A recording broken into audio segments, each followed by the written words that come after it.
Selamat datang di channel Trading for Better Life. Di video ini saya kembali akan menganalisa saham-saham yang telah teman-teman request pada postingan Instagram Trading for Better Life.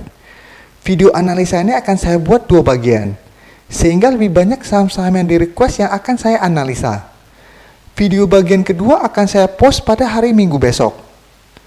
Terima kasih atas like dan komentar yang telah diberikan. Semoga analisa yang telah dibuat ini bisa bermanfaat dan membantu teman-teman dalam mengambil keputusan. Untuk teman-teman yang mau merequest saham itu dianalisa, bisa like dan komentar pada postingan Instagram Trading for Better Life yang dipost setiap hari Selasa dan Jumat. Silakan baca syarat dan ketentuan yang berlaku agar komentar yang teman-teman berikan masuk dalam pertimbangan untuk dianalisa. Dan bagi teman-teman yang belum subscribe channel ini, silakan tekan tombol subscribe dan nyalakan loncengnya agar tidak ketinggalan informasi dan analisa saham yang bisa membantu teman-teman mendapatkan profit yang konsisten di bursa saham. Support terus channel ini dengan cara like dan share video ini agar channel ini makin berkembang dan bisa membantu lebih banyak orang. Saham pertama akan saya analisa hari ini adalah saham Indi. Saham Indi pada perdagangan hari Jumat kemarin ditutup naik 1% lebih ke harga 695. Bisa kita lihat di grafik, 4 hari terakhir ini Indi terus mengalami kenaikan, walaupun dengan persentase yang tidak terlalu tinggi. Tapi secara tren jika kita lihat saat ini Indi masih bergerak sideways. Dan terlihat masih kesulitan untuk naik menembus resisten kuatnya di EMA 50. Jadi setiap kali berusaha break garis resisten ini selalu gagal dan balik lagi ke daerah support di sekitar harga 630. Dan kenaikan hari ini juga masih membuat Indi berada tepat di garis resisten di EMA 50. Sekarang kita akan lihat apa yang dilakukan bandar dan asing pada kenaikan 1% ini. Dari data broker summary, jika kita lihat bandar masih melakukan sedikit akumulasi pada kenaikan hari Jumat kemarin. Sedangkan dari data pergerakan asing terlihat asing masih terus melakukan distribusi pada saham Indi. Dari data yang kita dapat melihat Indi layak untuk kita amati pergerakannya dalam 1 minggu ke depan. Karena saat ini saham-saham batubara memang masih mendapatkan sentimen positif dari diberlakukannya undang-undang yang baru. Tapi apabila Indi minggu depan masih gagal naik di atas garis EMA 50, sebaiknya jangan entry dulu. Karena selama masih gagal break dari garis EMA 50 ini, Indi masih akan bergerak sideways cenderung downtrend. Jadi sebaiknya dalam 1 minggu ke depan, amati pergerakan saham Indi. Apabila terlihat atau terkonfirmasi berhasil naik menembus resisten di EMA 50 ini, boleh entry. Dan sudah boleh take profit apabila terlihat masih gagal naik saat menyentuh atau mendekati resisten di EMA 150 di sekitar harga 875. Dan saham Indi saat ini tidak layak untuk di hold untuk jangka panjang atau jangka menengah. Jadi sebaiknya hanya swing trade atau trading jangka pendek. Selanjutnya saya akan menganalisa saham WSKT. Saham WSKT pada perdagangan hari Jumat kemarin ditutup turun 3% lebih ke harga 710. Bisa kita lihat di grafik, saat ini WSKT masih bergerak sideways. Dengan resisten terdekat saat ini berada di sekitar harga 800 dan support berada di garis EMA 50 di sekitar harga 700. Hari Kamis kemarin WSKT memang sempat naik 5% ke harga 735, tetapi hari Jumat kemarin turun kembali menuju daerah supportnya. Dan garis EMA CD jika kita lihat saat ini juga masih bergerak sideways. Sekarang kita akan lihat apa yang dilakukan bandar dan asing pada penurunan 3% ini. Dari data broker summary bisa kita lihat bandar melakukan distribusi dengan jumlah yang lumayan besar. Dan dari data pergerakan asing juga terlihat asing dalam 3 minggu terakhir ini juga masih terus melakukan distribusi pada saham WSKT. Dan pada saat kenaikan 5% hari Kamis kemarin juga terlihat asing masih terus melakukan distribusi. Jadi dari data yang kita dapat melihat WSKT lebih berpeluang untuk melanjutkan penurunan minggu depan.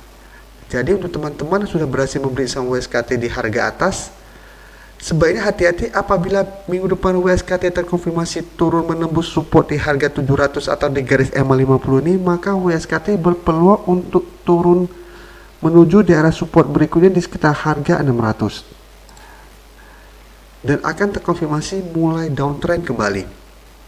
Sedangkan untuk teman-teman yang baru mau entry membeli saham WSKT, bisa amati saham ini apabila minggu depan WSKT terkonfirmasi berhasil rebound atau bertahan di atas daerah support di EMA 50, teman-teman boleh beli, tetapi sebaiknya hanya swing trade. Karena secara tren saat ini juga WSKT masih bergerak sideways cenderung downtrend. Jadi apabila berhasil membeli di sekitar harga 700, sudah harus take profit apabila terlihat masih gagal naik saat menyentuh atau mendekati harga 800. Berikutnya saya menganalisa saham Antam. Saham Antam pada perdagangan hari Jumat kemarin ditutup turun 1% lebih ke harga 600. Bisa kita lihat di grafik, selama hampir 1 bulan terakhir ini Antam juga masih bergerak sideways. Dan saat ini berada di tengah-tengah antara resisten di EMA 150 di sekitar harga 640 dan support berada di garis EMA 50 di sekitar harga 575. Dan garis MACD juga bisa kita lihat saat ini masih bergerak sideways. Sekarang kita akan lihat apa yang dilakukan bandar dan asing pada penurunan hari Jumat kemarin. Dari data broker summary ini bisa kita lihat bandar tidak terlihat melakukan akumulasi maupun distribusi pada penurunan 1% ini. Sedangkan dari data pergerakan asing terlihat asing hanya melakukan sedikit akumulasi.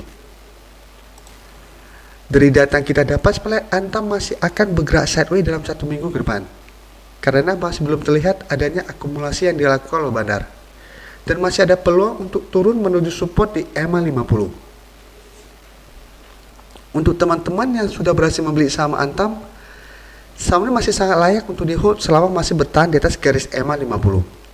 Sedangkan untuk teman-teman yang baru mau entry, saran saya amati dulu saham ini. Karena tipe seperti saya ini tidak akan membeli saham yang berada di tengah-tengah resisten maupun support. Sebaiknya kita amati dulu, tunggu arahnya kemana. Apabila arahnya ke atas dan berhasil break dari garis EMA 150, baru kita entry.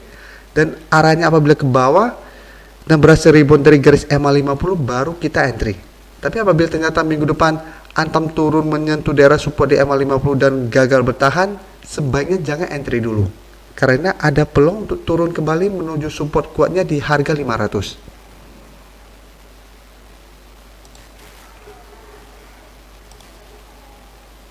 Saham terakhir akan saya analisa hari ini adalah saham BJTM. Saham BJTM pada perdagangan hari Jumat kemarin ditutup naik tinggi 9% ke harga 545. Jadi sebelumnya BJTM masih bergerak sideways dan terlihat berada di bawah garis resisten di EMA 50.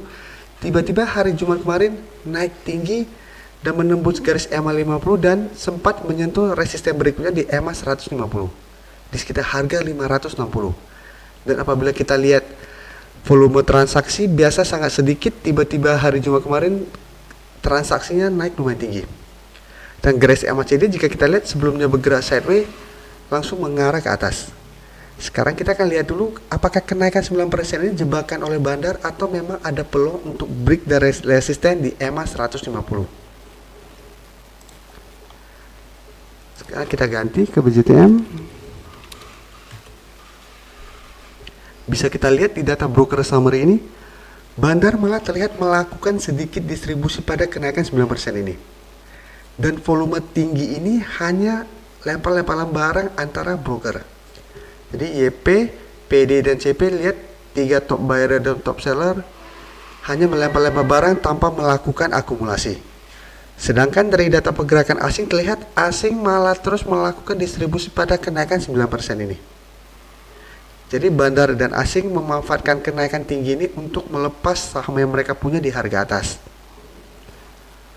Jadi dari data yang kita dapat, untuk teman-teman yang hari Jumat kemarin berhasil membeli saham BJTM di harga bawah, harus hati-hati apabila minggu depan BJTM terlihat gagal naik menembus resisten di EMA 150, sebaiknya take profit dulu. Sedangkan untuk teman-teman yang baru mau entry membeli saham BJTM, sebaiknya tunggu konfirmasi BJTM berhasil break dari garis EMA 150 baru teman-teman entry, atau tunggu BJTM turun kembali menuju daerah support di EMA 50 dan rebound baru teman-teman entry. Dan seperti saya bilang, apabila saham-saham yang naik di atas 7% memang menguntungkan kita sebagai seorang trader. Karena saat ini IHSG masih membuat aturan ARB cuma di 7%.